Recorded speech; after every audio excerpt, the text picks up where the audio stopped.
자, 다음은 라이브 이슈 순서입니다. 정부가 어제 사회정책 분야의 국가 비전으로 다 함께 잘 사는 포용국가를 제시했습니다. 문재인 대통령도 자리에 참석해 이제 국가는 지속 가능한 사회를 위해 국민의 삶을 전생의 주기에 걸쳐 책임져야 한다. 그것이 포용국가의 시작이다라고 밝혔는데요. 자, 이에 따라 내년도 보건복지 예산, 사회 안전망과 복지를 강화하기 위해 더 많이 편성됩니다. 이번 예산 편성을 통해 정부 정책 방향인 포용적 복지 서비스 구현이 얼마나 실현될 수 있을지 살펴봅니다. 자, 자리에 보건복지부 기획중실 박민수 정책기획관 나오셨습니다. 안녕하십니까? 안녕하십니까? 네. 자, 이번 이제 국무회의 의결을 거친 2019년 복지부 예산안 확정됐는데 14.6% 늘어났습니다. 72조 한 3,700여 원 되는데. 그렇습니다. 먼저 규모 어떻게 되는지부터 설명을 해주시죠. 예, 방금 말씀하신 대로 내년 정부 안에 이제 보건복지부 예산이 총 72조 3,758억 원. 네. 이렇게 해서 14.6%가 증가해서 증가율로도 뭐 부처 중에서 가장 높았고요. 네. 그리고 전체 정부안이 증가한 금액이 41조인데 금년도 예산에 비해서 여기 증가분의 22%가 이제 보건복지부 예산입니다. 그만큼 이제 사회 안전망에 대한 중요성이 부각이 됐고요. 멘트에 말씀하신 것처럼 포용국가, 이 포용국가의 핵심에는 이제 사회 안전망이 있는 것인데 그 사회 안전망을 강화하겠다고 하는 정부의 의지가 반영됐다 이렇게 생각이 됩니다. 네, 그렇군요. 자, 뭐 조금 자세하게 설명을 해주시죠. 뭐 기초연금, 그래서 장애인연금. 이 사람 중심의 포용복지국가를 시현한다. 이것이 이제 예산 편성의 가장 핵심적인 목표가 되겠고요. 이러한 목표 안에서 우리 부는 이제 보건복지부는 4개 크게 방향에 이제 중점을 두었습니다. 네. 먼저가 이제 가장 첫째가 사회안전망 분야인데 여기 잘 아시는 것처럼 이제 기초연금이라든지 장애인연금 이런 부분들을 당초보다 좀 당겨서 내년 4월에 또 조기 인상하는 안을 좀 포함을 시켰고요.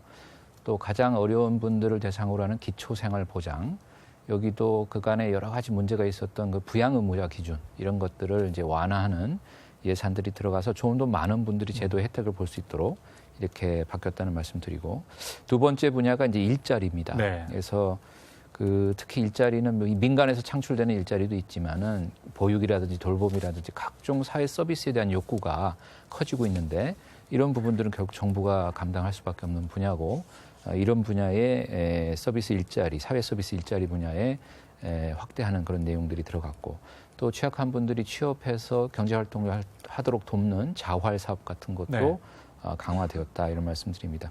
세 번째로 우리 사회가 가장 직면하는 이제 현안 중 하나가 또 저출산. 그래서 이 저출산에 대응하는 예산도 강화가 됐는데요. 금년 9월부터 지급이 되는 아동수당 이거 뭐 내년에도 동일하게 반영이 됐고 국공립 어린이집에 맡길 수 있도록 그걸 확충하는 예산 이런 부분들도 들어갔고 또 초등학생들 방과 후에 특별히 이제 맞벌이 부부 같은 경우 이 아이들을 어떻게 돌보느냐 하는 게 또 이슈입니다. 그래서 그 다 함께 돌봄이라고 그래가지고 학교 시설이나 또 지역사회 이런 인프라를 활용해서 아이들을 돌볼 수 있는 이런 사업도 시행을 하게 되는데 그러한 예산들을 반영했고요. 마지막으로 이제 미래 성장 동력을 위해서 보건산업 개발을 위한 예산도 강화했다는 말씀드립니다. 네, 이렇게 뭐 4가지 이렇게 먼저 요약해서 말씀을 해주셨는데 좀 자세히 하나하나 살펴보도록 하겠습니다. 먼저 사회안전망, 저소득층을 위한 어떤 소득 보전 이 부분에 굉장히 또 많은 중점적인 를 하셨습니다. 자세히 설명해 주시죠. 그 이미 이제 우리나라는 뭐 사회 안전망이 어느 정도 갖춰져 있는데 최근에도 뭐 분배 상황이 좋지 않습니다. 그래서 지난 7월에 저소득층 일자리 소득 지원 대책 정부가 발표한 바 있고요. 이 대책의 연장선상에서 또 내년 예산에도 반영됐는데 보건복지부는 총 이제 국비 기준으로는 17조 원 예산이 되겠고요. 먼저 이제 기초생활보장제도의 생계급여입니다. 그 부양 의무자 기준을 좀 완화하는 이런 대책이 들어가서 신규로 한 7만 명 정도 새로 수급이 가능하게끔 이렇게 예산이 편성이 됐다는 말씀을 드리고요. 그 시기도 원래는 당초 계획은 2022년까지 하는 거였는데 그걸 좀 당겨가지고 내년 1월부터 이렇게 하기로 했습니다. 두 번째가 이제 어르신과 또 장애인들, 중증 장애인들에게 지원하는 기초연금인데요.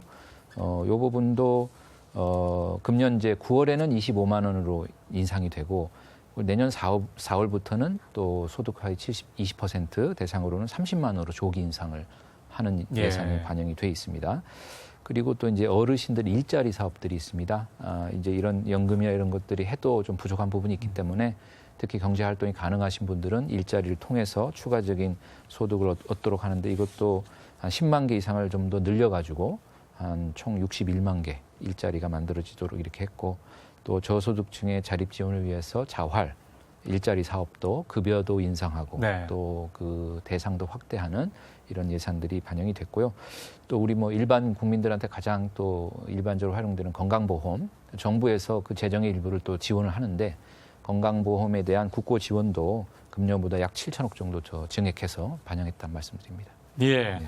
자, 아무래도 아까 말씀하신 것처럼 이제 1분위 소득이 많이 이제 좀 차이가 많이 나기 때문에 이런 부분에 대한 어떤 사회 안전망 많이 신경을 쓰신 것 같은데 그렇습니다. 일자리에 대해서만 여쭤보도록 하겠습니다. 아까 네. 이제 어르신들을 위한 일자리 한 10만 개 정도 말씀을 해주셨고 사회 서비스 일자리도 대폭 좀 강화한다는 그런 내용이 있는데요. 그렇습니다. 어떻게 진행됩니까? 예, 일자리 중에 이제 사회 서비스 일자리라고 하는 거는 예.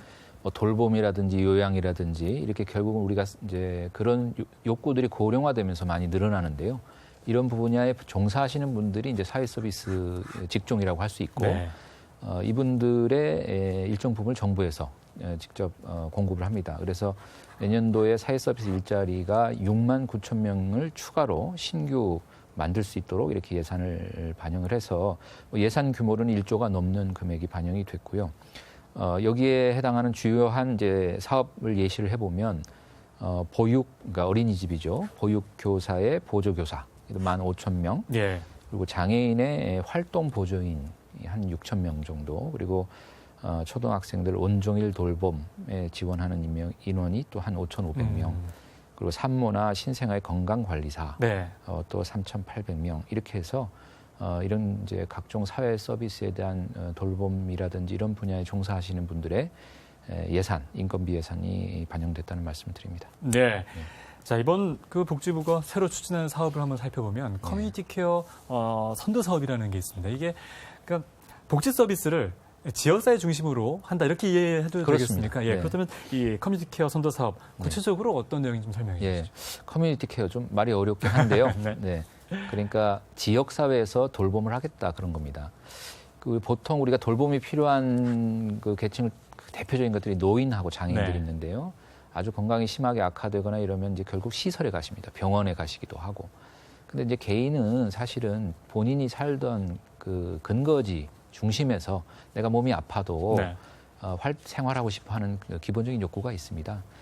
그래서 이제 그런 것들을 좀 우리가 충족을 하면서 자기 생활 근거지 주변에서 자기 집이나 그런 그렇죠. 지역 사회에서 여러 가지 필요한 서비스들을 받을 수 있는 체계를 좀 마련해 보자. 이게 우리가 고령화에 이제는 준비해야 될 단계다 네. 이런 거고요. 이 사업의 핵심 그 가치는요. 결국 그분들의 인권입니다. 그래서 시설에 들어가서 여러 가지 뭐 사건들도 많이 벌어지기 때문에 네. 그러한 일들이 벌어지지 않고 자기가 생활했던 기반에서 그런 서비스를 받도록 하자는 것이고요. 이거는 내년에 이제 선도 사업이라 그래가지고 이거를 정부가 뭐 플랜을 다 완벽하게 짜가지고 하는 게 아니라 예.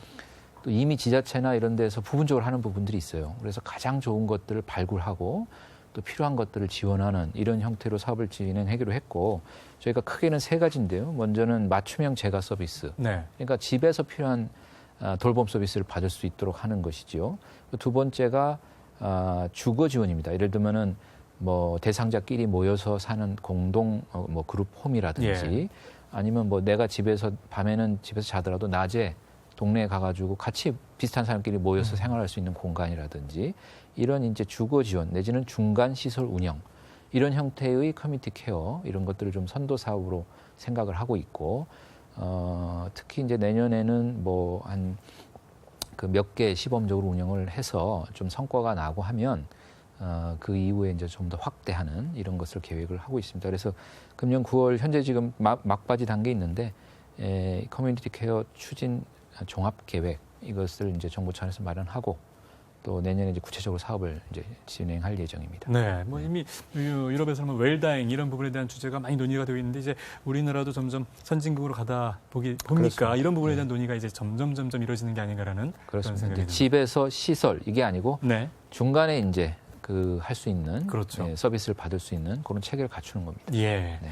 자, 이제 세 번째 한번 살펴보도록 하겠습니다. 세 번째로 짚어주신 게 저출산입니다. 아무래도 네. 이제 저출산은 정말 몇 년 전부터 오랫동안 좀 문제로 사회 문제로 이제 지적이 됐던 부분인데 이게 한 명 아래로 떨어졌다라는 게 굉장히 또 이제 충격적인 그런 현실이죠. 예. 자, 내년 예산이 이제 아동수당 관련해서 더 늘어났고요. 아동수당뿐만 아니라 이 부분에 대한 어떤 대책들 어떤 것들이 더 있을까요? 예, 저출산 대책은 뭐 보건복지부 한 부처에서 하는 그렇죠. 것은 아닙니다. 네. 전 부처가 이제 총력을 하고 있고 복지부 차원에서 저출산과 관련되는 예산은 가장 큰 것이 보육이 있겠고요. 또 아동수당이 있겠고 이번 그런 부분 다 이미 잘 알고 계시는 거고 이 밖에 특히 좀 이제 주목해서 말씀드릴 만한 것이 내년부터 그 만 1세 미만, 그러니까 아주 이제 영유아가 되겠죠. 이 아이들이 외래 진료할 때에는 당연히 지금 건강보험 이용할 때 본인 부담이 있거든요. 그 본인 부담을 현재보다 절반 이하로 좀 낮추는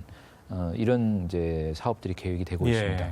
그리고 이제 임산부에게는 이제 국민 행복 카드라는 게 지원이 되는데 이제 그걸 가지고 출산과 관련된 여러 가지 그 비용들을 쓸 수가 있었습니다. 근데 이제 그런 것들도 뭐 기간도 뭐 분만 후 60일까지만 하던 거를 1년 후까지 쓰게 하고 그다음에 항목들도 뭐 출산과 직접 관련된 것만 쓰게 했다가 1세 이하 아동의 의료비까지도 이걸 쓸 수 있도록 용도를 좀 확대하는 이런 예산들이 좀 반영이 됐고요.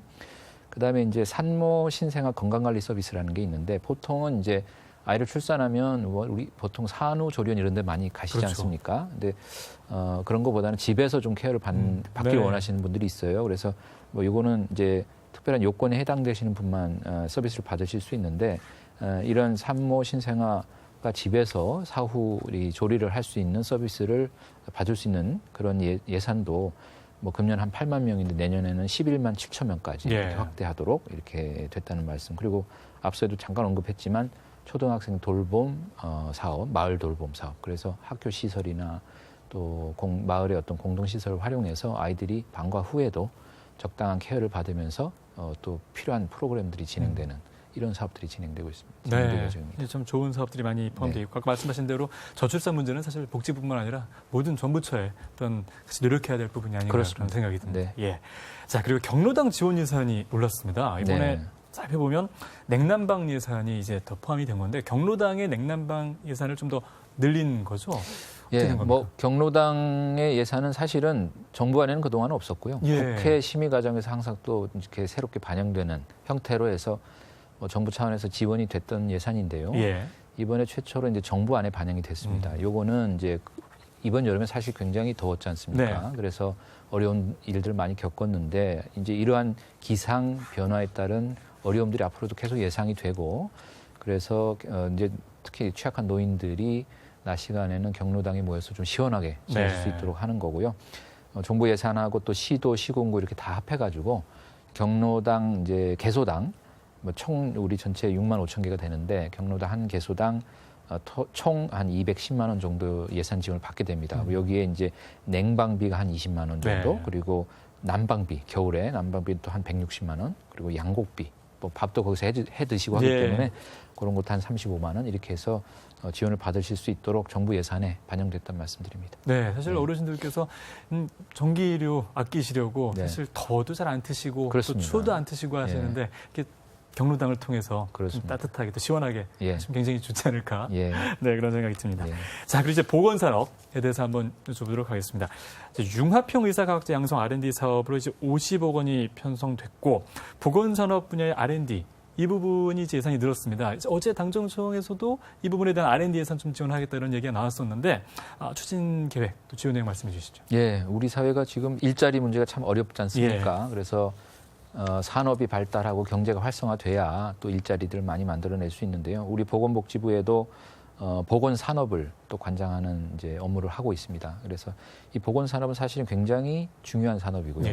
왜 그런가 하면 지금 세계 시장 규모를 보면 의약품 시장이 약 1,200조가 됩니다. 이것이 예를 들면 자동차 산업이 600조인데요. 거의 2배 가량이 되고 또 우리가 뭐 주력 산업 중에 하나지만 반도체 이건 400조 시장이거든요. 그러니까 그보다 훨씬 큰 시장 규모가 있는 거고 뭐 의약품뿐만이 아니라 의료기기 시장이 또 한 360조가 돼요. 그래서 이 보건산업 시장 규모가 굉장히 큰데 우리나라는 이제 세계 시장에 진출하거나 이런 굉장히 현재는 취약한 상태입니다. 그래서 이거를 우리 미래의 또 성장 먹거리로 이렇게 좀 육성하고 발전시킬 필요가 있다. 특히 고용을 유발시키는 효과를 보면 보건산업이 그 최근에도 2014년부터 2018년까지 보면은 연평균 한 5.4%씩 계속 일자리를 만들어내는 네. 산업입니다. 그래서 우리 국민들을 위한 일자리 관점에서도 보건산업이 발전해야 된다. 그래서 일자리도 창출하고 또 한편으로 우리 국민의 건강도 증진하는 예. 이 두 가지의 토끼를 잡겠다 하는 것이 이제 이 우리 보건복지부 예산의 이제 목표고요. 뭐 어떤 사업들이냐 크게 좀 세 가지만 좀 제가 설명드리고 싶은데 첫째는 복지부에서 하는 보건산업 R&D 예산이 있는데요. 뭐 R&D는 복지부뿐만이 아니라 산업부 또 과기부 이렇게 여러 부처가 또 분산해서 수행을 합니다만은 복지부는 주로 국민이 생활 속에서 체감하는 이런 분야의 R&D를 좀 강화하자 이렇게 했습니다. 그래서 눈에 띄는 것은 예를 들면 정신질환이나 알코올 중독 이런 문제를 겪고 있는 분들을 돕는 것을 어떻게 하면 잘 할 수 있느냐에 대한 부분 그리고 또 어머니들 많이 걱정하시지만 미세먼지, 네. 미세먼지를 많이 하면 이게 또 질병으로도 연결이 될 텐데 아직 거기에 대한 연구가 잘 안 돼 있거든요. 그래서 그런 부분에 대한 연구 그리고 또 이제 고령화되면서 돌봄 수요가 많은데 이게 이제 다 사람 손이 가야 되는 겁니다. 그래서 이게 이제 어떤 부분은 좀 이렇게 기계를 통해서 우리가 도움을 받을 수 있지 않을까. 그래서 돌봄 로봇 같은 것들이 또 있을 수 있습니다. 그래서 그런 분야에 대한 그 투자 이런 것도 포함이 됐다는 말씀드리고 또 이제 문재인 정부 들어서서 치매 국가 책임제라는 걸 시행을 하고 있는데 또 가족 중에 또 많은 분들이 이제 치매 환자들이 늘어나고 있습니다. 예. 그래서 치매를 극복하는 예방이나 치료와 관련되는 연구 이런 데에도 좀 집중 투자한다. 그래서 국민이 체감할 수 있는 R&D 이런 데 투자한다는 게 첫 번째고요. 두 번째는 이제 뭐 이것은 산업 일반의 것인데 좋은 기술을 갖고 있는 기업이 창업을 하고 또 성장할 수 있도록 또 그렇게 하려면 또 필요한 인프라들이 있습니다. 네. 그래서 그러한 인프라를 지원하고 또 아까 이제 아나운서께서 멘트하신 그런 인재는 그 기업이 성장하는데 가장 핵심적인 자원입니다. 예. 그래서 그런 자원들이 국가 사회에서 원활하게 공급될 수 있도록 인재를 양성하는 그런 계획들이 이제 반영이 되었고요. 마지막으로 세 번째는 이렇게 해서 한다고 해서 기업이 다 성장할 수 있는 건 아니고요. 그런 창의적인 아이디어와 이런 것들이 실제로 사업화되고 또 시장에서 판매할 수 있으려면은 여러 가지 법 규제들이 거기에 맞게끔 돼야 됩니다. 근데 우리 이제 법령이나 규제나 이런 것들이 또 과거에 만들어져서 또 시대 상황을 반영하지 못하는 이런 부분들이 있기 때문에 저희들이 그런 것도 발췌를 해서 현 세대에 맞게끔 규제를 개선하고 합리화하는 이런 노력들을 포함을 하고 있습니다. 그래서 이런 모든 것들을 통해서 보건산업 발전하고 또 그것을 통해서 우리 국민들이 일자리도 만들고 또 우리 국민의 건강을 증진을 하는 것을 보다 더 효과적으로 할 수 있도록 예, 그렇게 할 계획입니다. 네. 자, 이 예산안에 보면 이제 사회적으로 좀 문제가 됐던 간호사의 태움 문제를 좀 해결하기 위한 내용들이 들어가 있습니다. 네. 자세히 보면 교육 전담 간호사 네. 병원 배치를 이제 내용을 하는데 네. 교육 전담 간호사라는 게 어떤 건지 궁금하고요. 자세한 내용 말씀해 주시죠. 예. 뭐 말 그대로 교육을 네. 전담하는 간호사입니다. 네. 그게 뭐냐면 신규 간호사들이 이제 병원에 배치가 돼서 예. 이제 일을 시작할 때 가장 큰 어려움을 겪는 것들이 거기에 맞는 적절한 교육이 없다는 거예요. 물론 이제 학교에서 이제 뭐 이론도 배우고 실습도 하지만 실제로 또 현장은 다른 거거든요. 그래서 이분들이 실제로 적응하는데 많은 어려움을 겪습니다. 그런데다가 이제 그런 이제 문화적인 요인 이런 것들도 있고 그래서 어려움을 겪다 보면 직장을 오래 다니지 못하고 이제 초기에 그냥 이직을 하거나 예. 또는 그냥 그만두거나 이런 일들이 많이 벌어졌어요. 그래서 태움 문화가 여러 가지 요인들이 이제 복합적으로 작용했지만 이런 원인들은 이런 부분들은 좀 정부가 도와서 해결해야 되지 않겠나 이런 생각을 해서요. 그 우선은 내년도에는 이제 국공립병원 중심입니다만은 국공립병원에 그 저 교육 전담 간호사를 둘 수 있는 예산을 지원을 해서 이분들이 신규로 간호사들이 배치가 되면 이분들이 임상 현장에서 어떻게 일을 해 나가는지를 실제로 실습을 통해서 교육을 해주는 그러면 기존에 이제 계시던 간호사들은 또 그런 부담에서 벗어나서 하던 업무에 집중할 수가 있고 또 새로 오신 분들은 현장에 관한 그런 것들을 바로 효과적으로 교육을 받아서 바로 실무에 투입할 수 있도록 해서 좀 더 그 안정적으로 일자리에 정착할 수 있도록 지원하는 이런 것이 되겠고요. 아마 이제 예산이 조금 처음 하는 거라서 네. 크게는 반영을 못했습니다만은 이 문제가 뭐 국공립병원에만 있는 것은 아니기 때문에 그렇죠. 사업의 효과나 이런 것들을 좀 평가해가면서 그 다음 해서부터는 뭐 민간 병원에도 확대를 할 수 있도록 이렇게 노력해 나갈 예정입니다. 예. 예.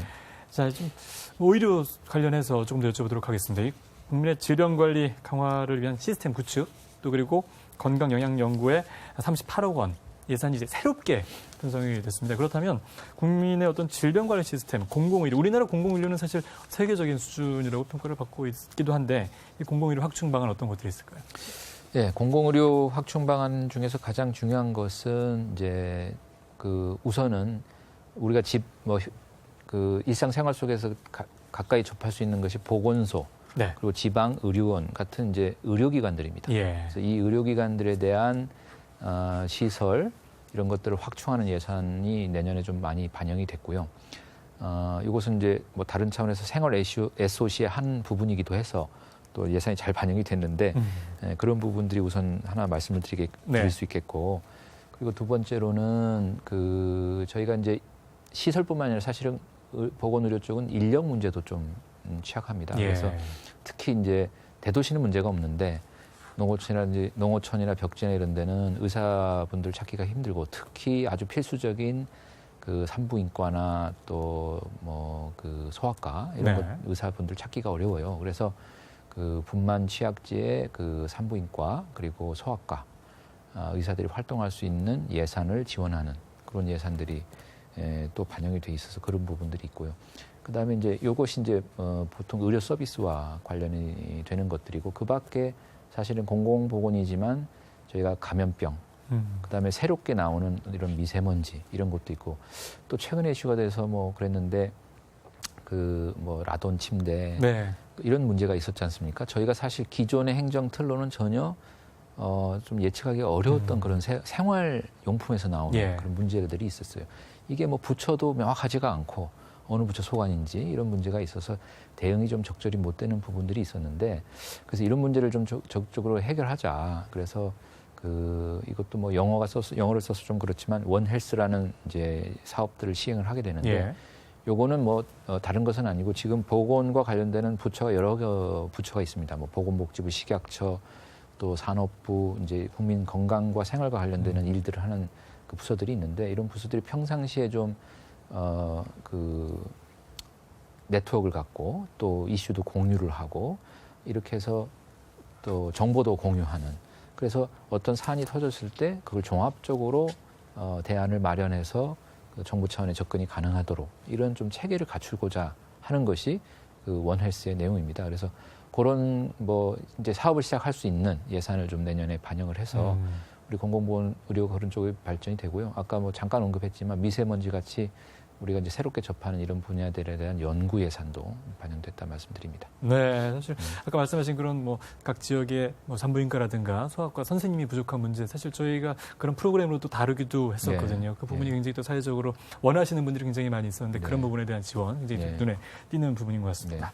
자, 이제 마지막으로 보건복지부의 비전, 사실 이제 사람 중심의 포용적 국가 구현입니다. 여러 가지 이제 복지 관련 자원들이 여러 곳에 이렇게 다 어떻게 보면 이제 곳곳에 있는데 그것들을 하나로 연계해서 집중적으로 효율적으로 하는 것들, 굉장히 사실 어려운 문제일 수도 있는데 어떤 부분들 앞으로 이제 노력하실 계획이신지 마지막으로 말씀해 주시죠. 네, 어제 대통령께서 또 포용국가 전략회의 이런 걸 통해서 또 비전도 발표하시고 했는데, 이 도대체 포용이 뭐냐, 이런 어려운 얘기인 것 같은데 좀 쉽게 설명을 하면, 성장의 과실이 고루 분배되는 사회는 구성원들의 역량도 개발이 돼서 다시 그것이 성장을 촉진하는 선순환의 관계에 있게 됩니다. 근데 그 반대의 사회는 그렇지 못해서 쇠락해요. 이것이 제 얘기가 아니라 국가는 왜 실패하는가라고 하는 책에서 에이스 모글루라고 하는 학자가 수백 년간의 국가 역사를 다 연구를 해서 내온 결론입니다. 그래서 포용국가라는 것은 바로 그런 것이고, 그럼 골고루 분배하는 것에 체계적인 구조는 그 구조의 핵심에 바로 사회 안전망이 있는 것입니다. 그 사회 안전망은 여러 부처가 하지만 사실 그 핵심에 또 보건복지부가 있는 것이고요. 그래서 또 내년 예산에 복지부 예산이 많이 늘었던 것이고요. 그래서 복지부는 앞으로 이 사회 안전망이 확충돼서 일반 국민들이 정말 노후나 또는 건강이나 이런 거에 걱정하지 않고 자기 생업에 열심히 일을 할 수 있는 여건을 만드는 것, 또 거기에서 창의가 나오고 그런 창의가 바탕으로 돼서 또 경제 활동이 더 활발해지고 또 성장을 이루고, 그렇게 되면 또 다시 우리가 또 사회 안전망에 투자할 수 있는 재원도 확보할 수 있는 것이고 이런 선순환을 이룰 수 있도록 사회 안전망을 확충하고 강화하는데 또 최선의 노력을 다할 예정입니다. 예, 잘 들었습니다. 자, 내년도 정부 전체 예산안 가운데 복지부 예산, 교육부에 이어서 두 번째로 많습니다. 증가율은 또 굉장히 많죠. 국민이 체감할 수 있는 우리 사회의 행복한 변화, 국가가 직접 나서서 책임지겠다는 의지를 표현하는 것이라고 볼 수 있겠습니다. 자, 국회에서도 이런 부분에 대한 원활한 합의가 잘 이루어져서 집행에도 이제 만전이 기해지고 또 경제성장과 복지가 함께 상성 발전하는 그런 기회를 잘 찾아갈 수 있기를 기대해 보겠습니다. 자, 지금까지 보건복지부 기획조정실 박민수 정책기획관과 함께 얘기 나눠봤습니다. 오늘 말씀 고맙습니다. 네, 감사합니다.